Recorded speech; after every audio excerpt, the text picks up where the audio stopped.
Hello, guys. Today we'll be talking about some key terminologies in government, part two. So, if you know you have not watched the part one, you can go to my YouTube channel and search for some key terminologies in government. So, the part two we'll be talking about various terminologies. The first one we'll be talking about is by-election. The second one we'll be talking about by-law. The third one we'll be talking about B. The fourth one we'll be talking about quorum. The fifth one we'll be talking about political asylum. The sixth one we'll be talking about guillotine. The seventh one we'll be talking about coup d'etat. The eighth one we'll be talking about presidential assent. The ninth one we'll be talking about anarchy. And the 10th one we'll be talking about decree and edit. So these key terminologies, examiners usually set it in exams. So it is very important for those students who are preparing for government exam to be very conversant with these key terminologies. Okay, what is the first one? The first one is by-election. What is by-election? By-election is an election conducted to fill a vacant seat in the parliament. So when you are asking an exam, an election that is conducted to fill a vacant seat in the parliament is regarded as dash. The answer is what? By what election? By what election? Examiners usually said this question in exam, especially those who are preparing for JAM exam, WAEC exam, NECO exam. They will ask you, dash is an election conducted to fill a vacant seat in the parliament. The answer is what? By what election? So the next one is bylaws. What are bylaws? Bylaws are laws that are made by lower authorities. So the power to make bylaws are given to these lower authorities by the higher authorities. So a good example of such is the local government. The local government. So they may ask you in exam, laws that are made by the local government is called dash. The answer is what? Bylaws. And we all know local government falls under the tiers of government or the levels of government. So the tiers of government are regarded as what? The federal, state, and the local. So if you look at it now, this is the first tier of government, this is the second tier of government, this is the third tier of government. So if you are asking exam, which government is regarded as the third tier of government? Local government. Which government is nearer to the people? Local government. Which government is regarded as the third level of government? Local government. So that is to say that the local government are the government that make what? By what? Laws. So what is the next one? The next one is B. B. What is a B? A B is a proposed law before the parliament. A B is a proposed law before the parliament. So when you are asked the exam, dash is a proposed law before the parliament. The answer is what? B. So when you are asked the exam, a B is dash, a proposed law before the legislature or a proposed law before what? The parliament. So the next one is quorum. So this terminology is also a very, very strong terminology that students usually fail in exam. So what is quorum? Quorum is the minimum number of parliamentary members that must be present in the legislative house before a legislative action can take place. So a minimum number of members that must be present in the legislative house or a minimum number of members that must be present in the parliament before a legislative action can take place. So when you are asking an exam, dash is the minimum number of members that must be present before a legislative action can be valid.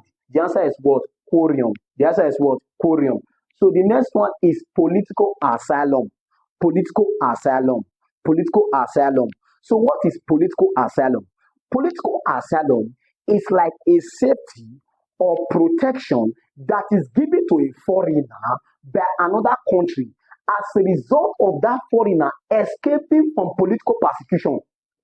So when you're asking an exam, a political safety that is given to a foreigner by another country is called dash.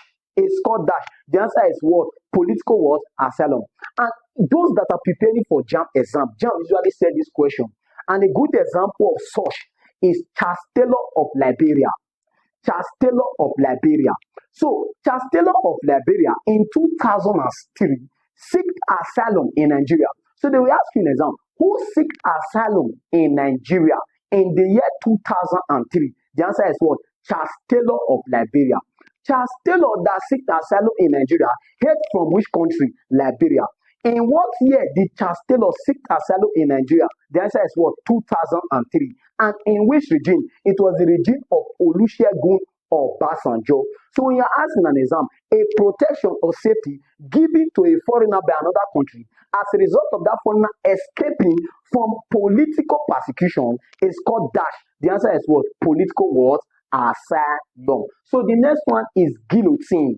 The next one is guillotine. For those that have not watched the part one, there was what I said there about a filibuster. I told them that filibuster is a mechanism that is used to prolong a debate in a parliament. So guillotine is the opposite of filibuster. So guillotine is a mechanism, or guillotine is a parliamentary procedure, or guillotine is a parliamentary tactics that is used to cut short a debate.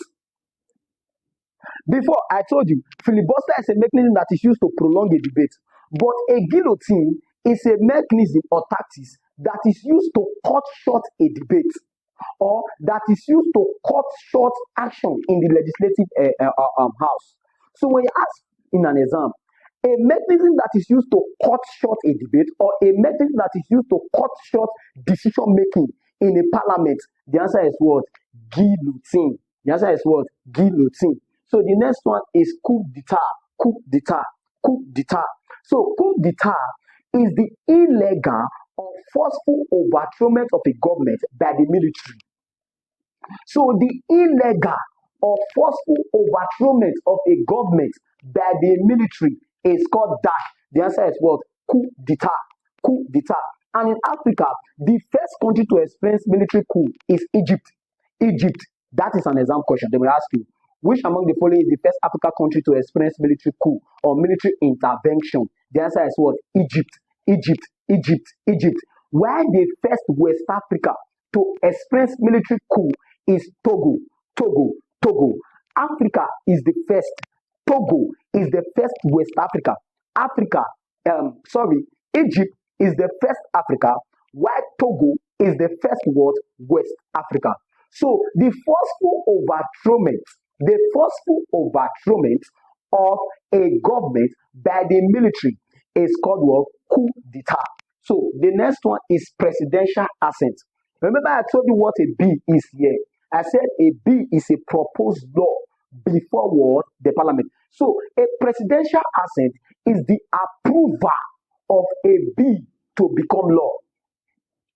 So it means when the president signs for a bill to become law, that is what we call presidential assent. But take note, there is a difference between assent and veto.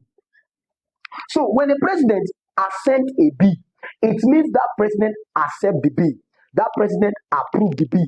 But when a president veto a bill, it means that president rejects the bill. So when you ask you in your exam, rejection of a bill by the president, it means that president veto the bill. Acceptance of a bill by the president, it means that president assent the bill. And remember, take note, the president is also regarded as the chief what? Executive. So it is the president that has the power to approve what? A bill. And it's also the president that has the power to reject what? A bill. So the next one is anarchy. Anarchy, anarchy, anarchy.